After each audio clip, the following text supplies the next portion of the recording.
ফাতেমা রে,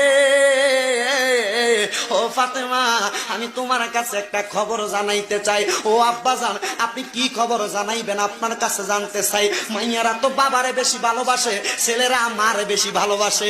ফাতেমা চোখের পানি যারা কয়, বাবা, ও বাবা, আপনি কি বলবেন বলেন না রে আব্বা, এতদিন হয়ে গেছে আপনি তো আমারে কোনো কথাও বলেন না। অসুস্থ অবস্থায় আপনি আপনার হুজরা মুবারকের মধ্যে শুয়ে থাকেন।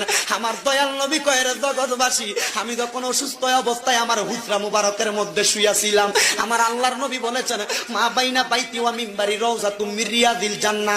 নবীর রওজা থেকে নবীর ঘর পর্যন্ত এটা জান্নাতের একটা টুকরা। এই জান্নাতের নাম হলো রিয়াজুল জান্নাহ।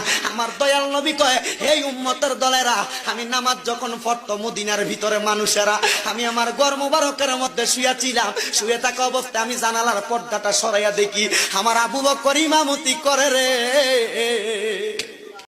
Likey